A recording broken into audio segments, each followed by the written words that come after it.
de Deus fazer aqui é orar pela nossa nação, para que Deus esteja à frente de tudo isso que está acontecendo no nosso país, né? Feliz a nação cujo Deus é o Senhor. E a Bíblia diz em 1 Timóteo capítulo 2, versículo de 3 a 5, que nós devemos orar pelas nossas autoridades para que tenhamos paz, né? Então eu vou pedir para dois irmãos estejam orando aí em nome de Jesus, que senti no coração de orar pela nossa nação, amém?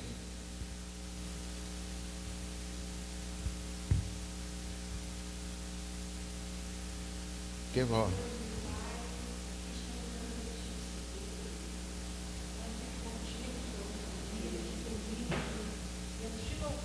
Te agradecer por todos os benefícios que tem feito em nossas vidas, Senhor. Que nós possamos, Senhor, a cada dia, a cada instante, querermos estar mais e mais perto de Ti, Senhor. Cura nossas famílias, Pai. Cura do nosso Brasil, Senhor. Cura, Senhor, desses eleitos que vão ser eleitos esse ano, Pai. Que não saia nada do Seu controle, porque nós sabemos que Tu está nos controle de tudo, Senhor. Toma, Senhor, nossas vidas em Tuas mãos. Que nós possamos ter sabedoria vindo dos altos, Pai. Toma nossos filhos que foram para votar, que eles estejam bem, onde estiverem. Guarda a família, a Tua família, Senhor. Que tenha gente como intercessor na vida deles, Pai. Porque eles estão perdidos nesse mundo que está ao contrário das Tuas leis e das Tuas normas, Senhor. Por isso nós Te pedimos, Senhor, Te clamamos, Senhor. Que Tu que coloca ali naquela cadeira quem Tu queres, Pai. Porque nós sabemos que o inimigo está assolando as famílias. Nós sabemos o que vai ser daqui para frente, se Tu não estiver na frente do controle do nosso Brasil, Senhor. Por isso nós Te colocamos em Tuas mãos o nosso Brasil, Pai. Nós estamos aqui, morando aqui, Senhor, e amamos a pátria que Tu nos deste, Pai. Nos entregamos em Tuas mãos as igrejas, Senhor, que ontem se levantaram para orar à meia-noite pelo nosso Brasil, Senhor. E que Tu possa ter ouvido o nosso clamor à noite, Senhor. E que possa ter levado ao céu as nossas orações. Porque Tu fala aqui na Tua palavra que tudo que será ligado aqui na terra será ligado no céu, Senhor. E nós fizemos a nossa parte, Senhor. Entregamos na Tua mão o Brasil, os brasileiros, Pai. E todos os países também, que eles possam vir Te conhecer. Mas nós já ouvimos que o Brasil é o maior número de cristãos, Senhor. Então, haja, Senhor, entendimento vindo de Ti, do Espírito Santo, nas mãos que vão ser ali, dar o voto a quem Tu queres, Pai. Que Tu possa estar ouvindo o nosso clamor, Senhor. Toma essa mente, esses corações, Pai. Quando a gente ouvimos, Pai, pessoas falando de política, nós não estamos falando de política, Pai, nós estamos falando da Tua mão no nosso Brasil. Nós estamos querendo que Tu comandas, Pai, nosso Brasil, Pai. Em nome de Jesus. Agora toma nossa igreja aqui, nesse local. Toma nosso pastor, Senhor, que está aqui para nos dar o Teu entendimento mais e mais da palavra, Senhor. Por isso, entrega em Tuas mãos, Pai, as nossas vidas, que nós possamos vir aqui e sair recebida do que Tu tem para nos dar, Senhor. Em nome de Jesus. Compre nossas falhas, nossas imperfeições. É que eu Te oro hoje e todo sempre. Amém. Mais um. Continua pela oração. Senhor, meu Deus, Pai, continuando em concordância com a Sua serva, Deus, eu venho Te pedir, Senhor, que hoje venha ser um dia de paz, Senhor, porque temos visto tantas pessoas agressivas em questão de candidatos, Senhor. Nos dá um dia de paz, Senhor, sem violência, Senhor, que nós venhamos votar com coerência, Senhor. Que o Senhor venha ser o primeiro, Pai, da direção para todos nós, Senhor, queremos votar, Senhor. Seja lá quem foi eleito, mas nós sabemos que o Senhor é o Deus da nação, é o Senhor que cuida. Nós estamos aqui para cumprir as ordens, né? Nós somos obedientes, mas cremos que o Senhor que intervém, é o Senhor que luta por nós. Então, Senhor, entrega, Senhor, o dia de hoje nas Suas mãos, Senhor. Vai nos dando direção, sabedoria, capacidade, autoridade, Senhor, e nada de discussão, porque povo de Deus não discute, a gente ora, a gente entrega nas Suas mãos, Senhor. É que eu te peço, Pai, já te agradecendo, Pai, que eu creio, Pai, que o Brasil será um ponto de referência, Amém. Senhor. A nossa nação será um ponto de referência para os outros países, Senhor. Chega de corrupção, Senhor, que eles venham, Senhor, dar mais ênfase para a saúde, Senhor. Precisamos tanto da saúde, Deus. Oh, Deus, que os hospitais sejam... A gente tenha atendimento adequado, Senhor, a educação, Senhor, que venha a ser o foco, Senhor, pois nós precisamos de saúde e educação, Senhor. E a gente que crê no Senhor, a gente sabe que as demais coisas o Senhor vai acrescentando, Pai. Então, Senhor, já te agradeço e te peço, Senhor, nos dê uns dias de paz, um domingo abençoado, Senhor. Estamos aqui na sua casa, Senhor, para louvar e engrandecer o seu nome, Senhor. Hoje é dia de Santa Ceia, Senhor, viemos sentar contigo, Senhor, ceiar contigo, que o Senhor é o primeiro nas nossas mesas, Senhor. Eu já te agradeço, em nome de Jesus. Amém. Amém, Senhor. Concordo com a oração das tuas servas. E quero colocar diante de Ti mais uma vez, Pai, a nossa nação, né? Somando as orações das irmãs. Sabemos, ó Pai, que desde o princípio, Senhor, o Senhor preocupou-se em estar à frente das nações. Antes mesmo de eleger um rei, como elegeram Saul, o Senhor queria ser o rei das nações. O Senhor sempre quis estar à frente, porque o Senhor que nos criou, nos formou e que é o melhor para nós. E é isso que pedimos, para que o Senhor esteja à frente dessas eleições, colocando pessoas tanto na Câmara Federal, na Câmara Estadual, nos governadores e também o presidente, Pai. Tudo seja guiado por Ti, que tudo corra não por interesse pessoal, mas por interesse do Senhor, que seja feita a Tua vontade em nossa nação, em nome de Jesus. Amém, queridos? Quero colocar, vamos abrir nossas Bíblias, livro de Atos, capítulo 18.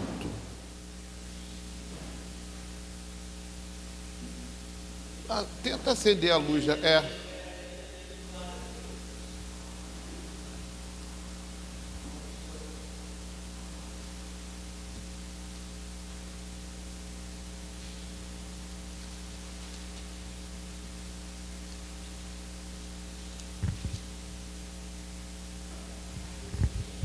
Atos 18.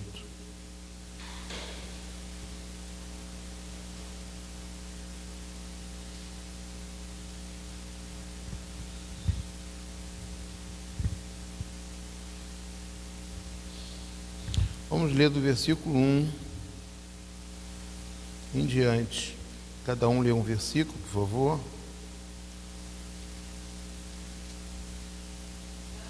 Pode.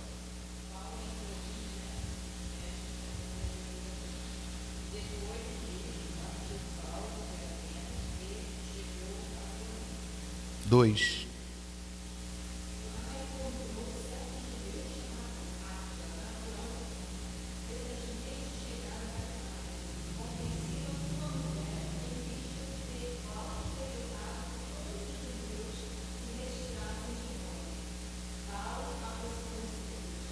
Três.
12.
Dezoito.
Até aqui, amados. Senhor, em nome de Jesus, obrigado, Jesus, pela tua palavra, que nos leva, nos remete a Corinto, o lugar onde o Senhor levou Paulo para que pregasse o Evangelho e que ficasse registrado na tua Bíblia, na nossa Bíblia, que o Senhor deixou para nós estudarmos, e que esses procedimentos de Paulo e essas situações que ocorreram ali pudessem ser reveladas através de 2 cartas, Pai, e que nós queremos fazer com que aquelas cartas possam nos edificar diante dos problemas que ocorreram na cidade de Corinto. Fala conosco, em nome de Jesus, amém. Pode sentar, amados. Eu evitei de estudar essa carta porque é muito complicado. É muita coisa. E eu quero me aprofundar bastante, né? Porque trata de assuntos de uma cidade que é uma cidade costeira, uma cidade à beira-mar, uma cidade de muita entradas e saídas, pessoas entrando, saindo, um lugar de muito comércio, e que essa cidade existe até hoje.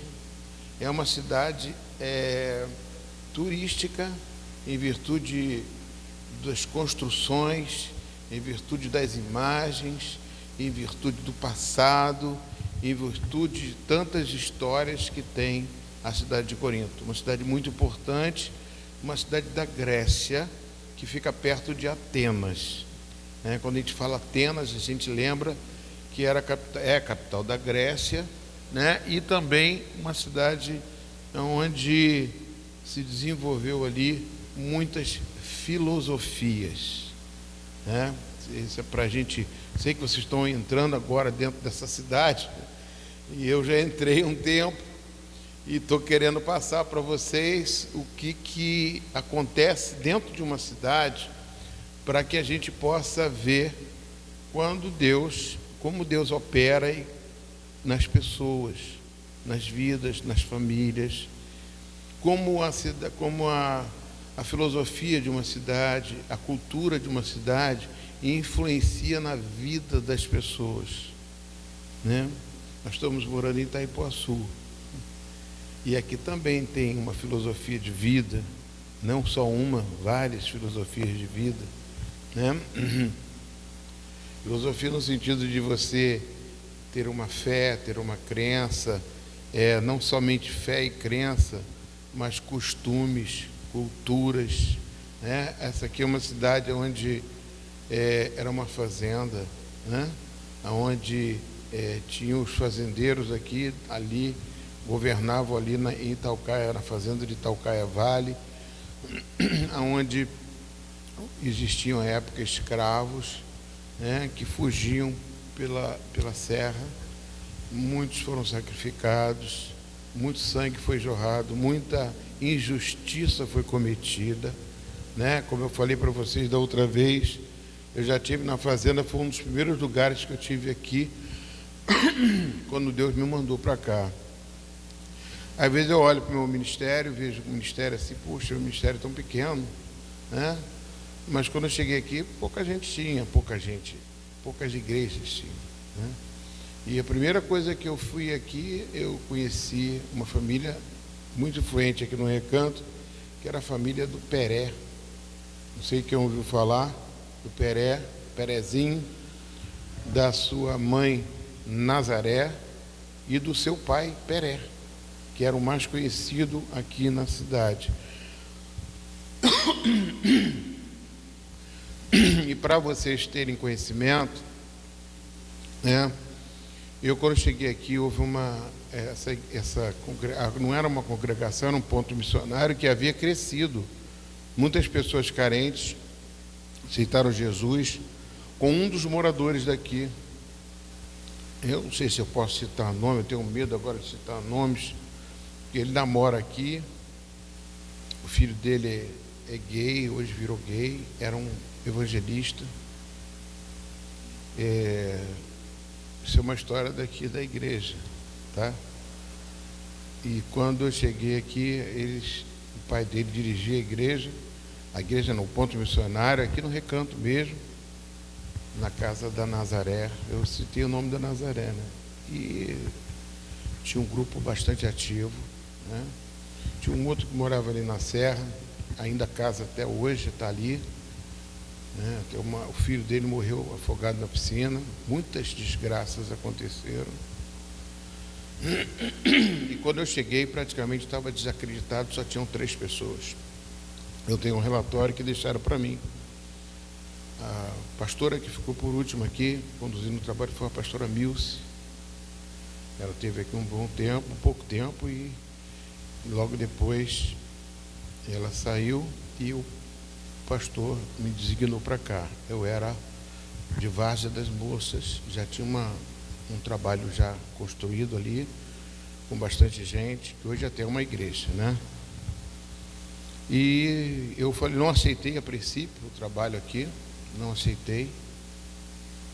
Eu não acreditava, não queria vir para cá. Meu irmão ficou aqui antes da Milce, era meu irmão que ficou aqui. Meu irmão me contou de tantos problemas que ele teve, tantas lutas que ele teve. Inclusive, quando esse rapaz, que estava à frente da primeira vez aqui, ele saiu brigado com a Nazaré.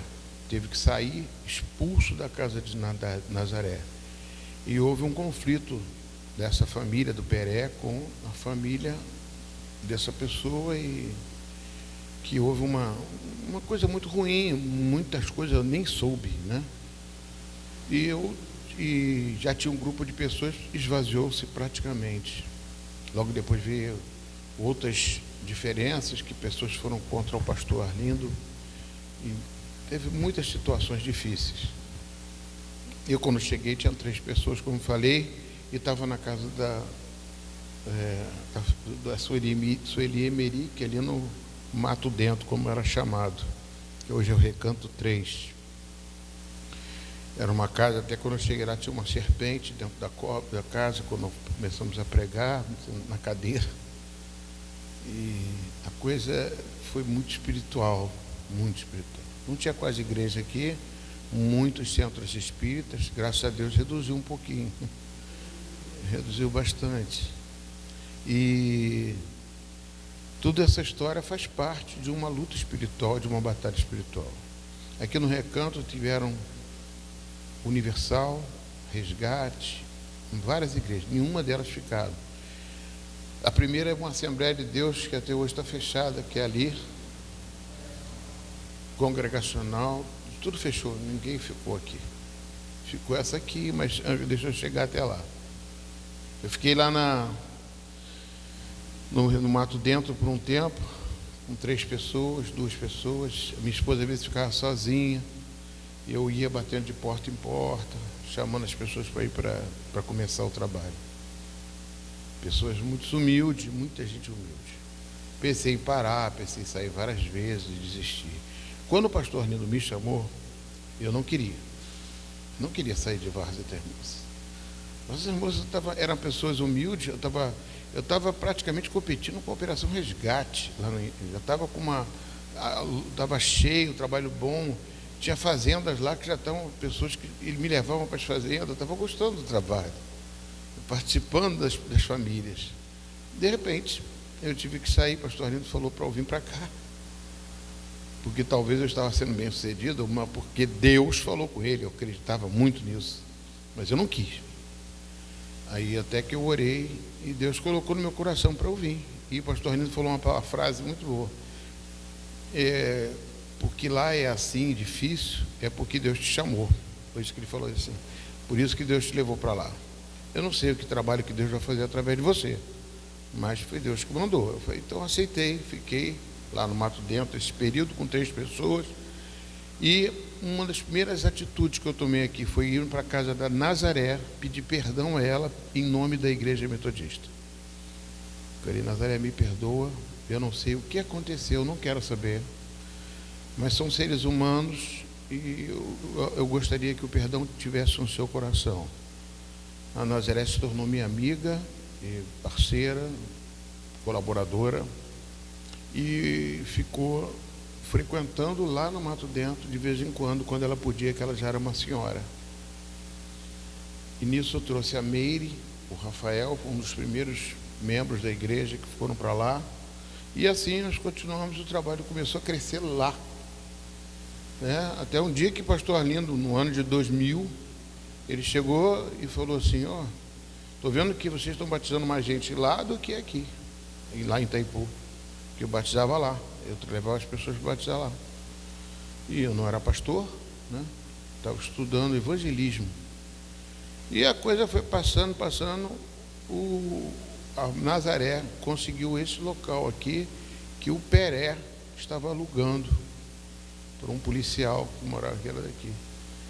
Eu apresentei ao pastor Arlindo no dia 31 de outubro de 2000, nós fizemos um culto aqui de inauguração, 30 ou 31, desse local. Não era a parede, era nessas pilastras aqui, era esse negocinho aqui, devo ter fotos ainda, e a coisa foi crescendo, não tinha quase igreja, a coisa cresceu muito rápido, e quando cresceu, em 2001, chegou o pastor Rodrigo Bussardi, eu pedi, Rodrigo, nós estamos com arrecadação de R$3.000 por mês na época, e gostaríamos de comprar aquele lugar, sentimos vontade no coração de comprar, e a arrecadação ia toda para Itaipu. Aí eles deixaram, eu pedi só 50% da arrecadação ficasse aqui, e que a tesouraria de lá conduzisse tudo.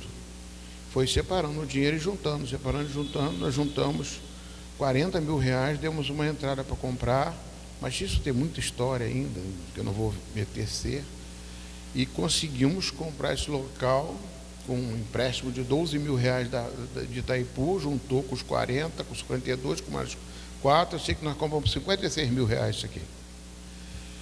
E começou a crescer, começamos a quebrar parede, tem fotos aí, não sei, deve ter fotos de gente quebrando parede, tudo, e conseguimos fixar aqui em nome de Jesus. Muitas lutas. A igreja crescia, diminuía. A gente fazia campanha de oração em volta, fazia tantas coisas, pedia perdão às pessoas, para tentar ver o que era, por que crescia, diminuía. Mas nisso o evangelho foi expandido para o lado de lá.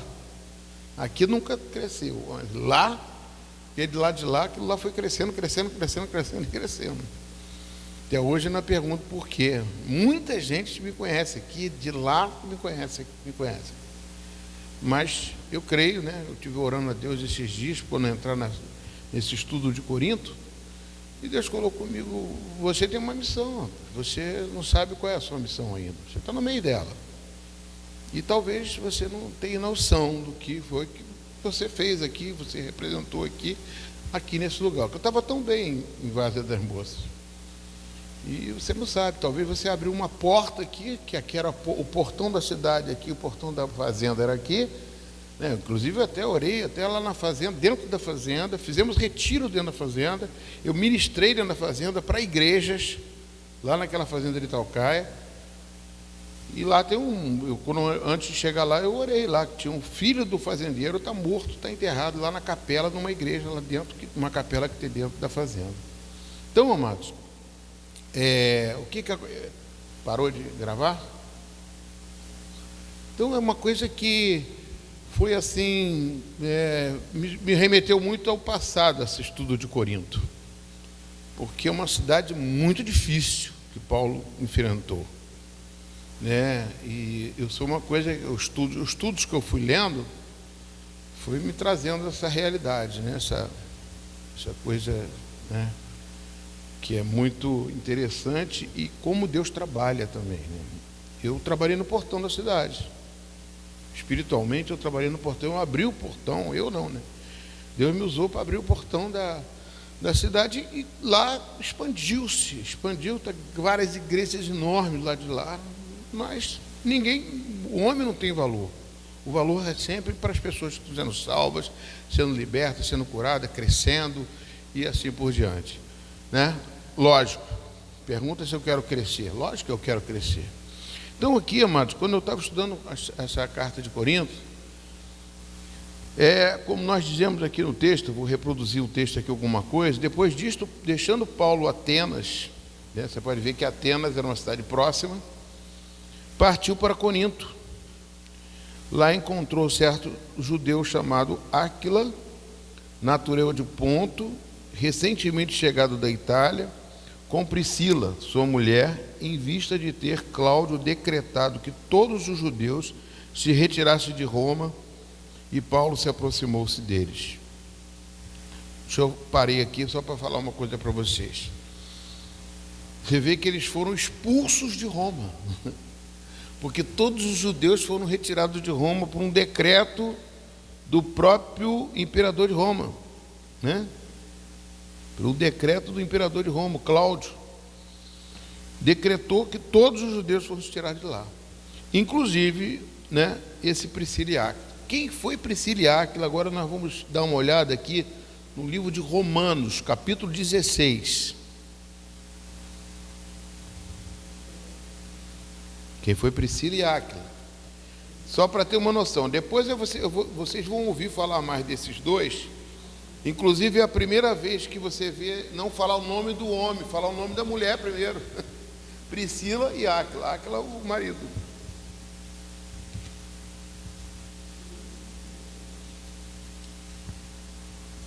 É Romanos 16.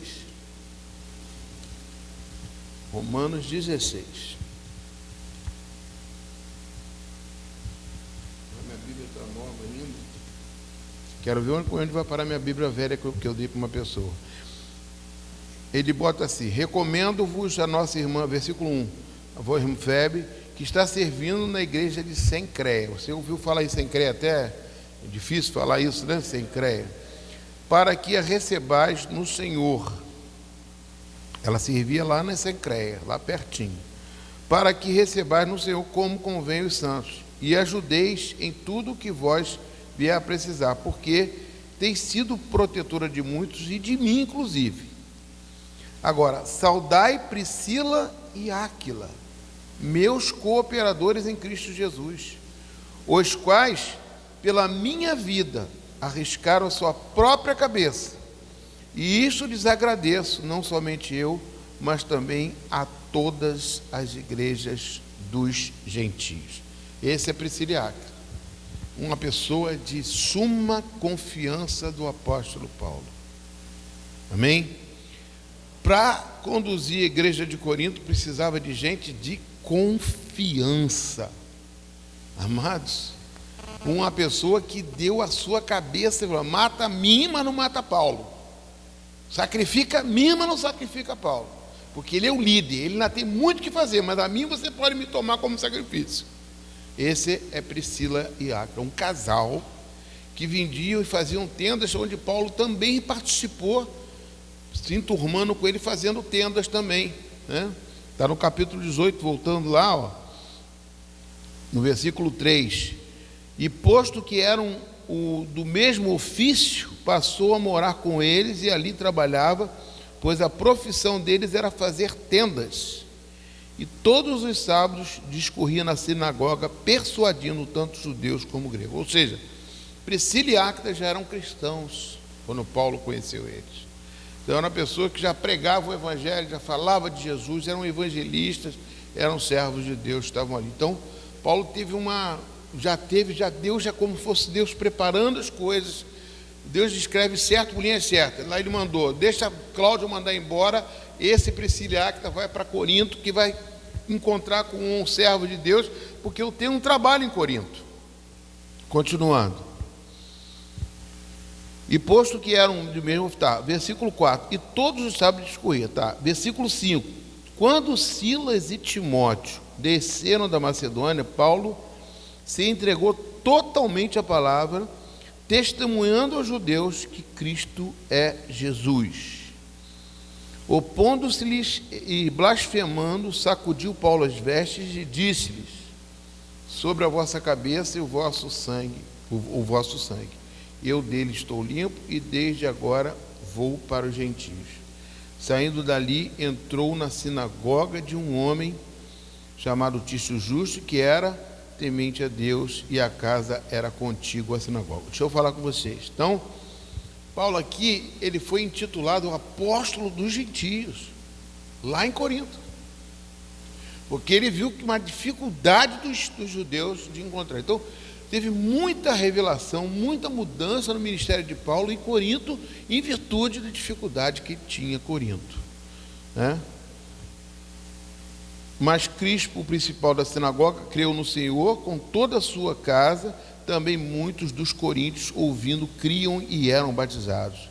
Teve Paulo, durante uma noite, uma visão em que o Senhor lhe disse: não temas, pelo contrário, fala e não te cales, porque eu estou contigo, e ninguém ousará fazer-te mal, pois tenho muito povo nessa cidade. E ali permaneceu 18 meses, 1 ano e 6 meses, né? 18 meses é 1 ano e 6 meses, ensinando entre eles a palavra de Deus. Vamos parar aqui agora. Eu vou para o meu estudo aqui agora, que eu vou entrar no estudo aqui, para a gente estar fazendo uma breve introdução. Amém, amados? Alguma pergunta até aqui? Eu fiz uma explanaçãozinha daqui da nossa história, né? Eu queria escrever isso um dia aqui, mas eu sou muito ruim de escrever. Ruim, eu sei lá porque, eu não gosto muito de escrever. Eu escrevo muito para estudar. A primeira carta de Paulo aos Coríntios é como fazer uma espécie de radiografia da igreja contemporânea. O que eu quero dizer com radiografia da igreja contemporânea? O que é uma radiografia? Podemos fazer até uma ressonância, ou uma... Qual é o outro mesmo? Radiografia, ressonância e tomografia da igreja contemporânea. O que é uma igreja contemporânea? O nome já diz, temporânea. De hoje, a igreja de hoje, né? A gente pode fazer uma radiografia da igreja de hoje, bater uma foto, e os problemas que estavam em Corinto estão aqui na nossa igreja, estão em todas as igrejas, né? São problemas diversos. Então é uma igreja que eu peguei para estudar e eu não queria estudar, porque talvez até a minha afeta,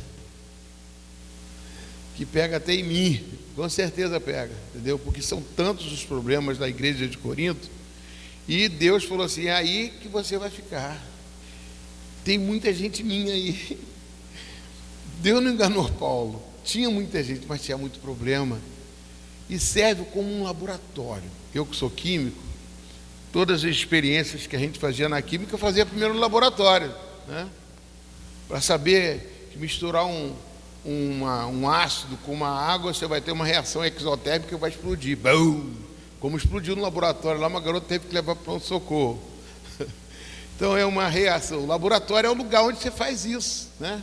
Então a Coríntios é como se fosse, nesse momento agora, é um laboratório para a gente estudar as reações, as nossas ações, a nossa vida em família, a nossa vida, como devemos ser, e olhando para os erros. Eu vi uma pregação uma vez do Cláudio Duarte, que ele falou assim, não, aquela música, né? Quero aprender com os meus erros, não, quero aprender com os erros dos outros para eu não errar. Ele falou isso. Eu prefiro aprender com os erros dos outros, para eu não errar. Porque aprender com os meus erros eu vou sofrer primeiro. Mas não estou dizendo que não devo aprender também com os nossos erros, que nós continuamos errando. Mas é importante você aprender com os erros dos outros. Então você tem um laboratório de erros aqui, que você vê o que foi cometido e como Paulo agiu para poder tentar consertar isso aqui. Amém? Amém, amados? Então aqui, vamos lá. Você nunca deve ler a palavra de Deus apenas olhando para trás. Ou seja, olhando os erros citados dos personagens do passado. Mas você deve olhar a palavra de Deus com uma lupa. Lupa é aquele negócio de você ver profundamente, ou então um microscópio eletrônico, uma lupa examinando a você mesmo, porque o que foi escrito para nosso aprendizado, para nos dar direção daquilo, daqui para frente, daqui nossa caminhada para frente. Amém, queridos? Vocês estão entendendo, estão acompanhando, né? Estou vendo que vocês estão muito bonzinhos comigo. Está voltando Carmen aqui. Esta é uma carta que lida com os problemas da igreja daquele tempo. Mas, depois de 2000 anos, os problemas permanecem os mesmos, porque são seres humanos que cometeram os mesmos erros. E nós somos os mesmos seres humanos que cometemos, né? Muda aspectos geográficos, né? A geografia é diferente, né? Muda aspectos geográficos, muda aspectos culturais, a cultura lá é diferente, são diferentes as culturas, porém o coração do homem é o mesmo. E as mesmas tendências nós carregamos conosco mesmo. Ontem eu tive uma reunião com o distrito, inclusive tenho que lembrar vocês que no dia 9, semana que vem, domingo, eu quero vocês aqui e mais 15 pessoas no mínimo para fazermos um concílio. Esse concílio é o concílio para elegermos delegado para o concílio regional, né? E também será para a gente votar aqui, eu creio, né, eu vou preparar essa semana uma avaliação que eu vou fazer, avaliação pastoral. Eu vou fazer uma avaliação sobre os 3 anos, mais ou menos, alguma coisa assim, da nossa igreja, o que nós fizemos, o que nós não fizemos, o que nós fizemos, né? Que vamos passar para diante e vai chegar até o bispo.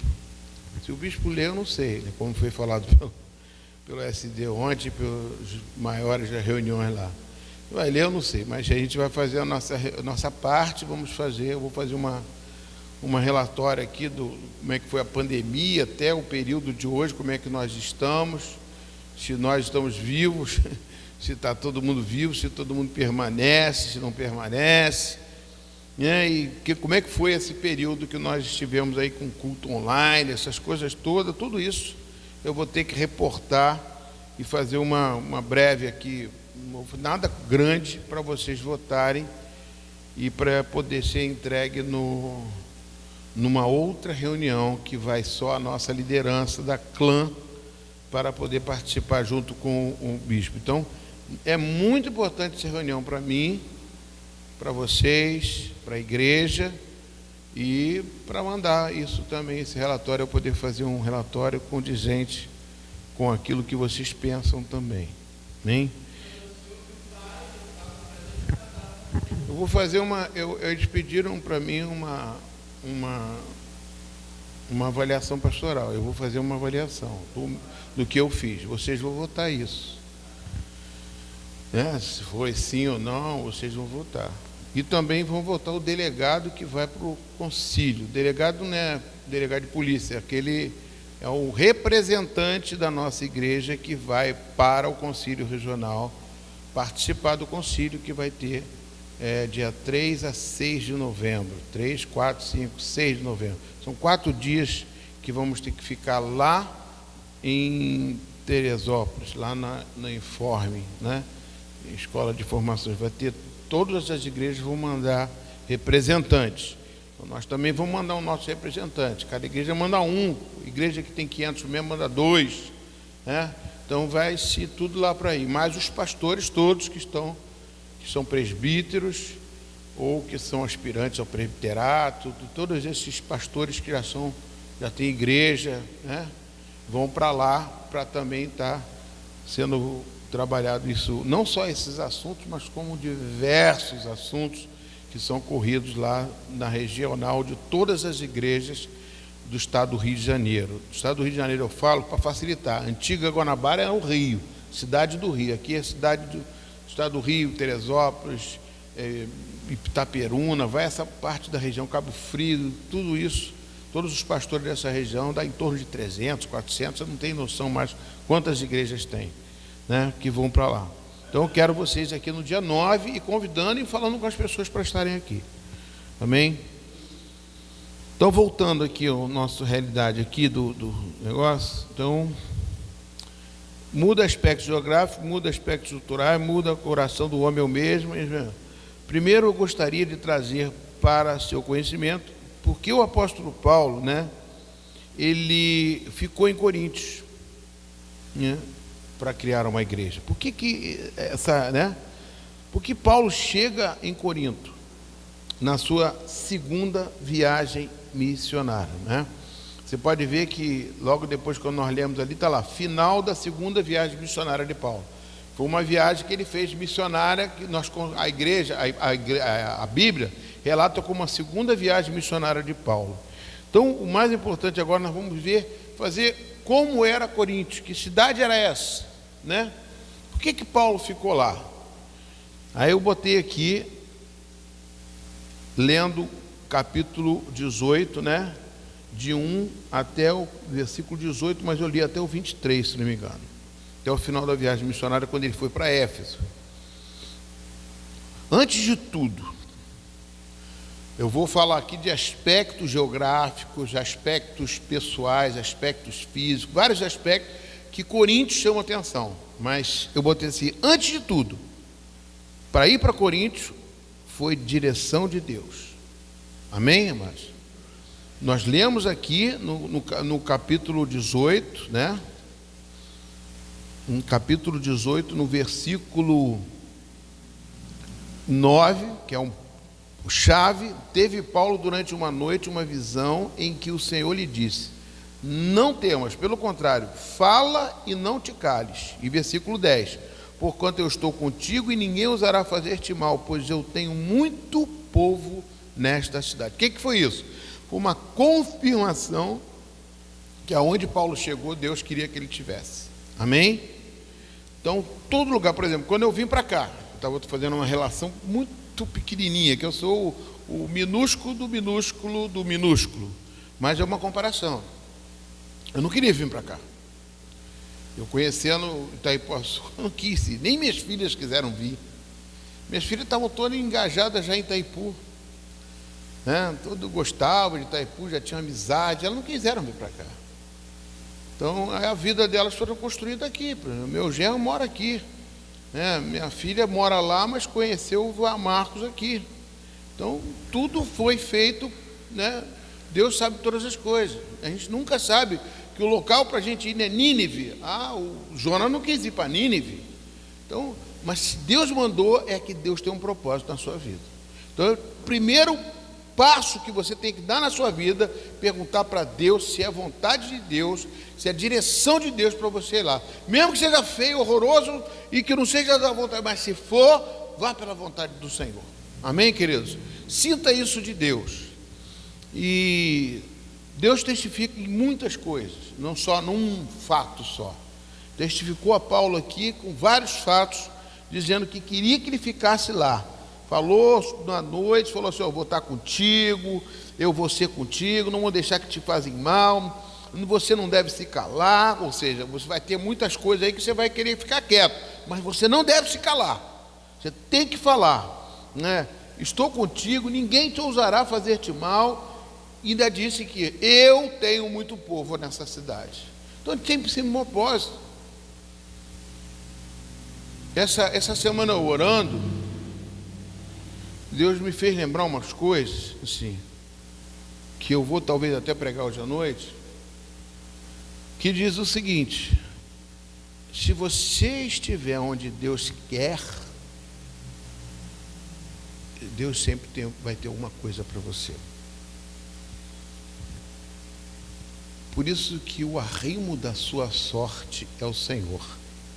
Isso está no livro de Salmos, eu não lembro agora o Salmo. O arrimo da sorte, porque você não tem sorte, você tem um arrimo da sorte. O arrimo da sorte significa Deus na sua vida. Aonde Deus te colocar, ali vai estar a sua sorte. Amém? Deus me fez lembrar de algumas coisas da minha vida, onde eu estava. Ele falou assim: esteja aqui nesse lugar, que eu estou preparando alguma coisa para você. Você fica ali e espera. É como se fosse um encontro.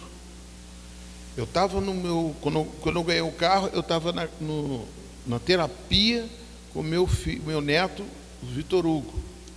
E eu escutei a voz de Deus. Nunca vi disso, uma coisa muito clara. Vai lá para a Renault e faça o test drive de um carro. Eu falei, eu tinha que estar lá naquela hora, naquele momento, onde a chave que Ana fosse pegar, estaria lá, tudo certo. Deus sabia de tudo. Então eu fiquei lá, sentado numa redomazinha, sentado, e Ana na minha frente, e me perguntou, justamente na hora que ela pegou a chave, virou a chave de um carro, que quase impossível. Por isso que as coisas impossíveis estão para aqui. Onde você está, onde Deus quer que você esteja, ali vão acontecer coisas. Isso não é só na igreja, não, é no trabalho, na sua vida do dia a dia, num problema, num ônibus.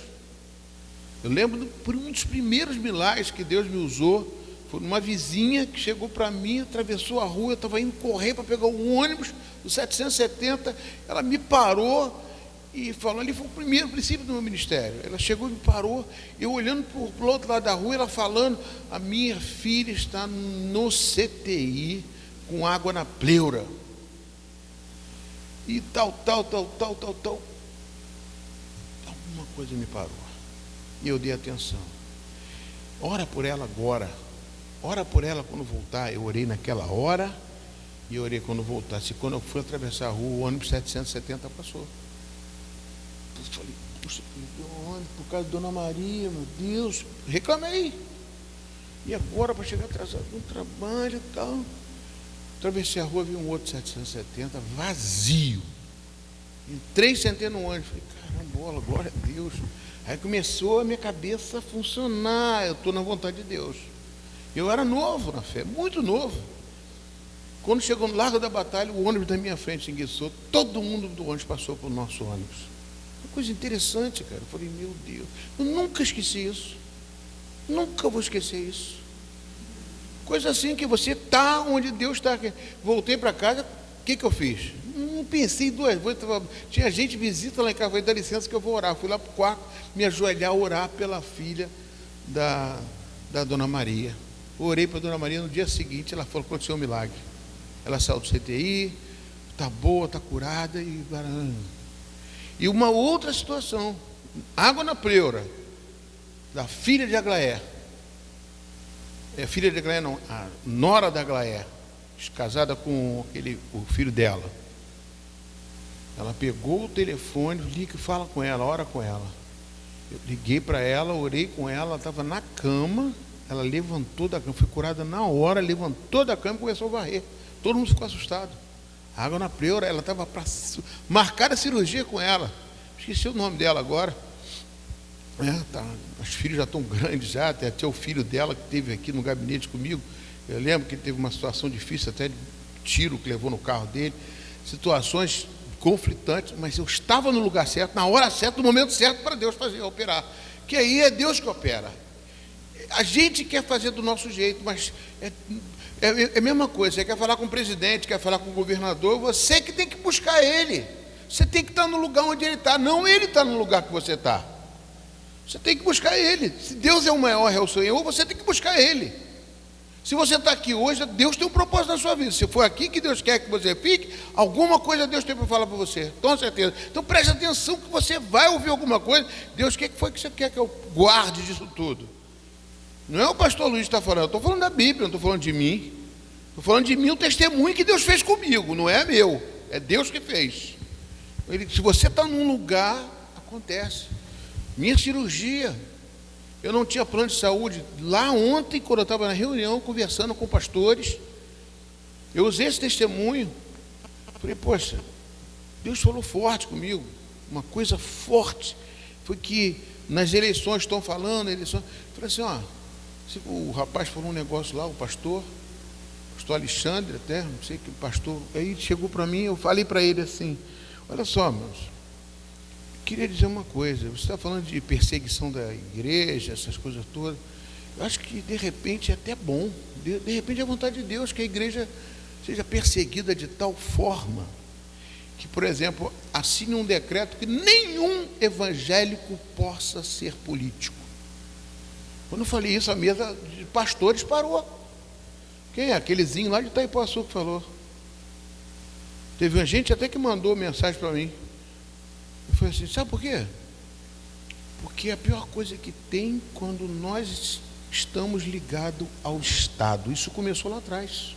Quando a igreja ficou ligada ao Estado, nós temos força suficiente para não precisar estar no meio da política e ser influente. Aí Deus me deu uma palavra. Quando Eliseu contava para Acabe, dizendo, ó, a Síria vai atacar pelo aquele morro, vai atacar por aquele vale, vai atacar por aquele lugar. Aí o rei da Síria falou, o que está vendo? Que traidor aqui? Não, tem um homem lá na Israel, que é um profeta, que diz para onde que você vai atacar. Então manda perseguir, vão matar ele. Mandaram uma tropa para matar Eliseu. Aquele morro cheio de gente. O moço de Eliseu, quando saiu, olhou, Eliseu, meu senhor, olha só quanta gente, vai matar a gente, vieram para destruir a gente, não sei o quê. Aí o Eliseu fala, Senhor, abre os olhos do teu filho aqui, para ele ver que maior é o que está conosco do que aqueles que estão com eles. Quando ele foi, olhou, viu um monte de anjo, que os homens ficaram pequenininhos, os anjos tomando conta de tudo. Não importa. Eu não tinha plano de saúde, amor. Eu estou lutando para tirar o plano de saúde da minha vida, para não depender de plano de saúde. Porque antigamente eu não tomava medicamento. Eu lutava, eu não tinha plano de saúde, e falei, como é que eu vou fazer uma cirurgia de câncer? Como?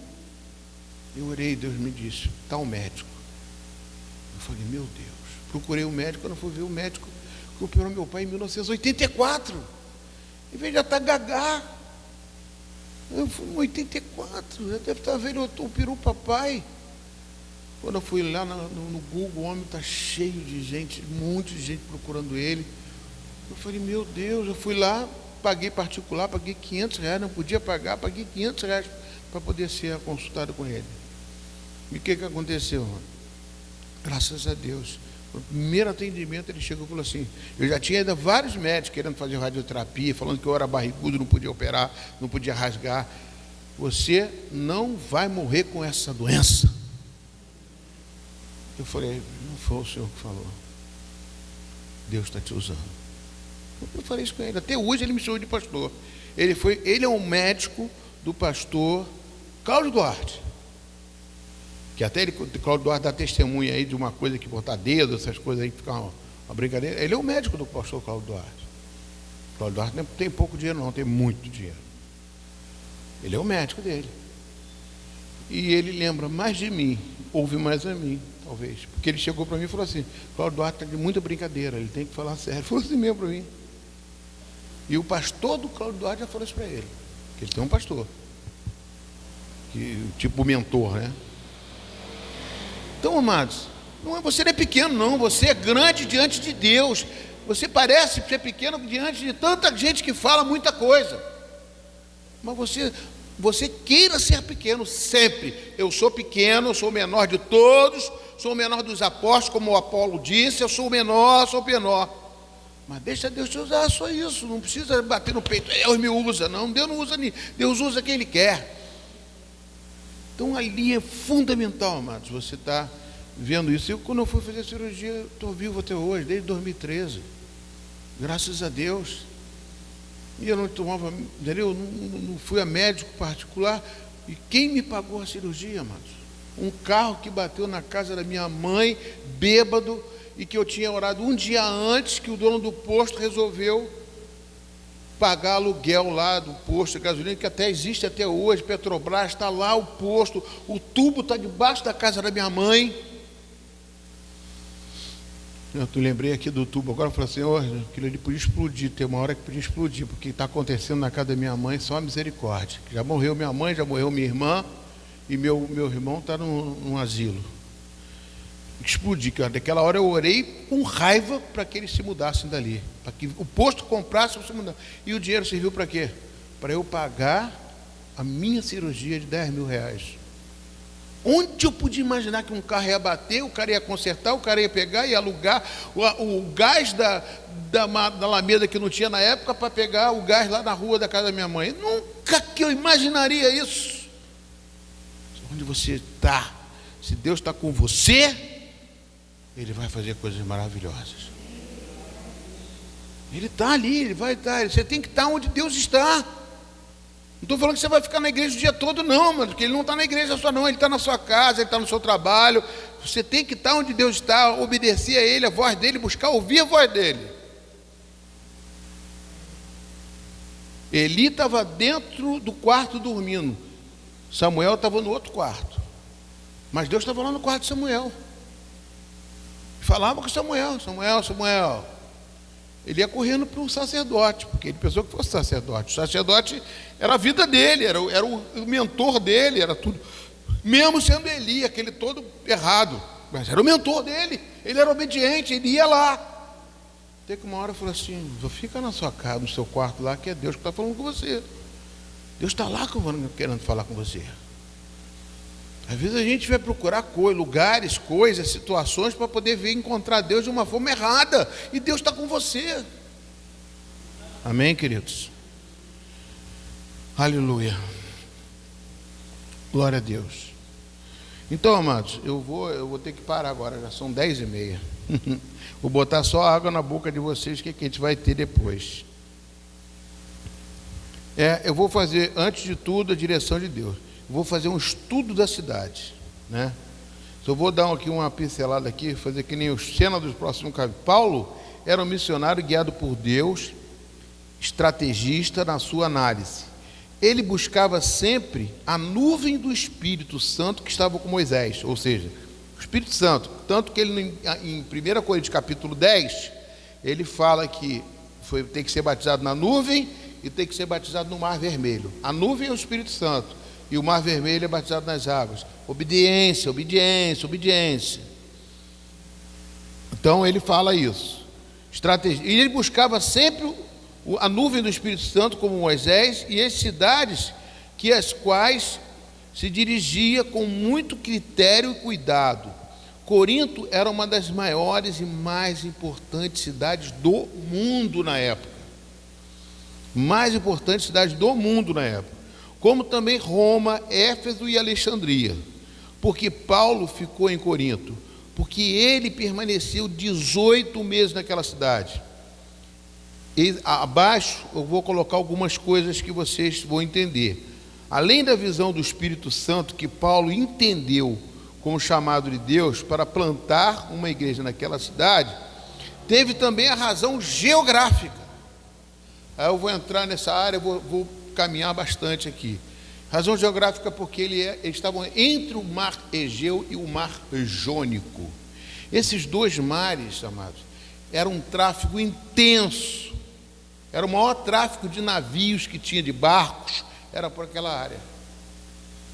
inclusive para ligar assim, a parte do Oriente com o Ocidente, a parte de tráfego de materiais. Então era tudo por ali, ali era um comércio tremendo, e muito, era uma cidade portuária, que entrava e saía gente toda hora, e muita gente tinha o costume de subir nas praças e fazer suas filosofias.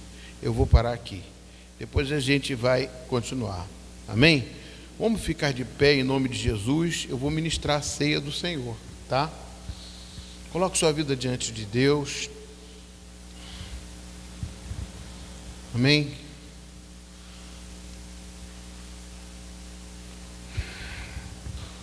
Querido Deus, estamos aqui, Senhor Deus, agradecidos por estar na Tua presença. Sabemos que Tu estás aqui. Talvez ninguém aqui ainda fez o seu dever de voto, mas vai estar fazendo agora ou mais tarde. Que o Senhor esteja acompanhando cada um de nós e que não haja confusão nas nossas zonas eleitorais e que nós possamos estar ali cientes do que estamos fazendo, Pai, orando sempre do Teu Espírito para que as nossas mãos sejam conduzidas àquele que o Senhor colocou já no nosso coração, o que vai colocar, em nome de Jesus. Porque nós queremos fazer o que é melhor para o Senhor e não para nós mesmos. Não queremos votar por causa de nós, queremos votar por causa do Senhor. Mas não sabemos, muitas vezes as pessoas que vamos votar podem estar até erradas, mas o Senhor sabe de todas as coisas. Um voto nosso vale mais do que a reação que eles vão ter, porque o nosso voto, ele vai para o Senhor, em nome de Jesus. Neste momento, Senhor Deus, eu coloco também nossas vidas, que nós vamos ministrar a ceia do Senhor. Tu sabes dos nossos erros e falhas, dos nossos pensamentos, nossas palavras, das nossas atitudes incorretas, de tudo aquilo que fazemos que não te agrada. E nós queremos colocar diante do Senhor. Esse 1 minuto, Pai, que eu coloco agora diante do Senhor, para que nós possamos lembrar, Senhor, de pensamentos que tivemos de raiva, de ódio, de nervoso, palavras que não queríamos proferir, proferimos, situações que nós nos envolvemos, não queríamos nos envolver, situações, ó Pai, que às vezes dentro da nossa família mesmo nós demos maus exemplos. Por favor, Senhor Deus, perdoa nossos pecados, perdoa nossas falhas. Se alguma coisa fizemos, ou no trânsito, ou não, fora do trânsito, no trabalho, fora do trabalho, em qualquer lugar, Senhor Deus, fala conosco, Pai, em nome de Jesus.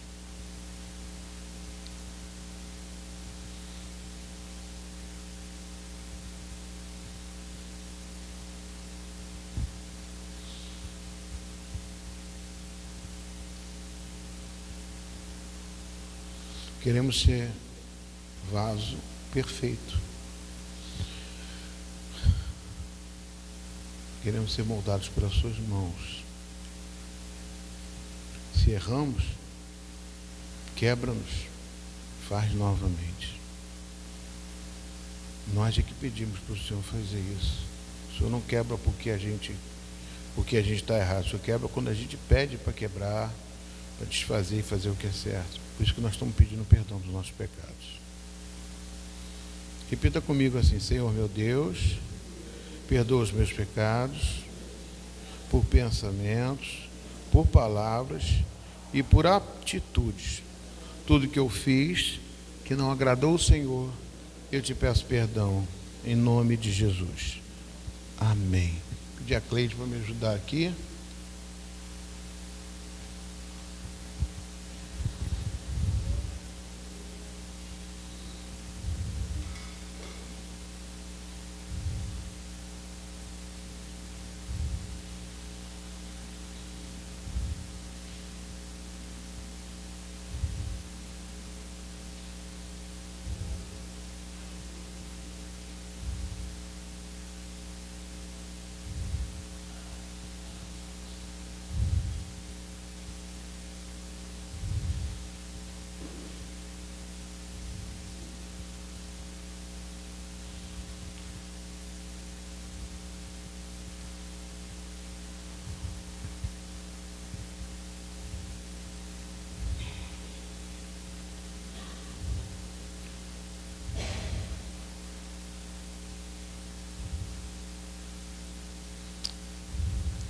Amém.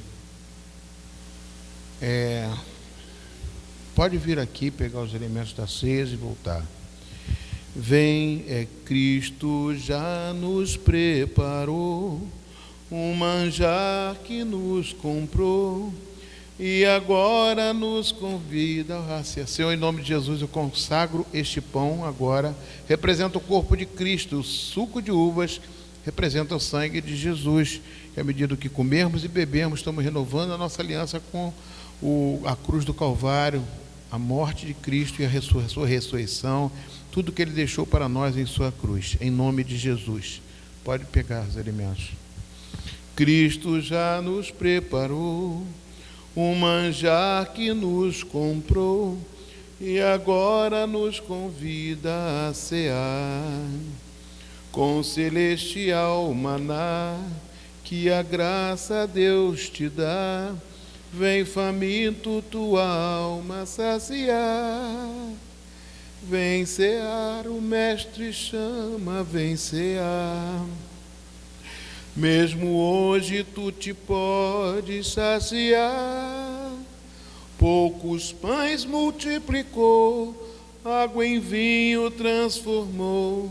Vem faminto a Jesus, vem cear.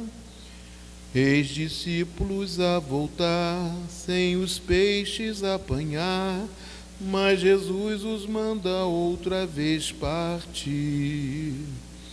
Ao tomar a praia, então, vem no fogo peixe e pão, e Jesus os convida a vir cear.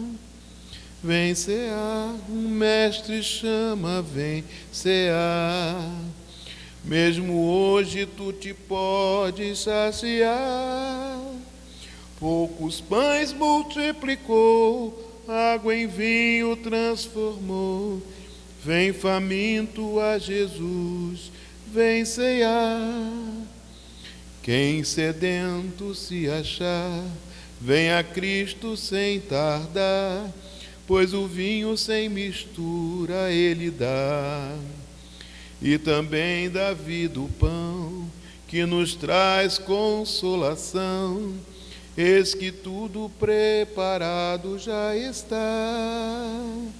Vem cear, Mestre chama, vem cear. Mesmo hoje tu te podes saciar, poucos pães multiplicou, água em vinho transformou. Vem faminto a Jesus, vem cear. Breve Cristo vai descer e a noiva receber seu lugar ao lado do Senhor Jesus. Quem a fome suportou e a sede já passou, lá no céu irá cear em santa luz. Vem cear, o Mestre chama, vem cear. Mesmo hoje tu te podes saciar, poucos pães multiplicou, água em vinho transformou. Vem faminto a Jesus, vem cear. Amém, Jesus. Senhor, em nome de Jesus, Pai, esse pequeno pedacinho de pão, que representa uma nação, às vezes, representa tanta coisa, Pai, porque o Senhor morreu por cada um de nós e deu o seu corpo como sacrifício vivo e agradável a Deus. Neste momento nós pegamos um pedacinho, porque não somos o corpo inteiro, somos um pedaço que formamos a igreja. Portanto, Senhor, nos alimenta agora através deste pedacinho, completando a tua graça em nós. Graça que é vida, vida com Deus, em nome de Jesus. Comamos juntos do pão.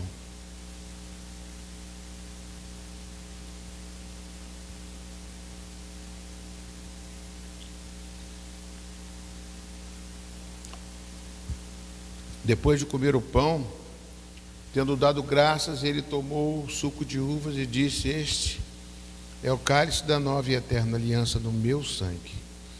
Eterna porque não somente agora que ele estava dando naquele momento, eterna porque até o Senhor voltar, nós estaremos com o Senhor. E quando o Senhor voltar, o Senhor também vai fazer a ceia conosco e vai cear conosco. Por isso nós chamamos vencear. O Mestre chama vencear. Por isso, Pai, o teu sangue representa a vida.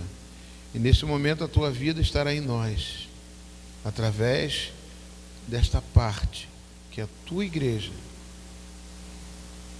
consagra a ti. Em nome de Jesus, esse suco de uvas representando o teu sangue. Bebamos juntos. Aleluia.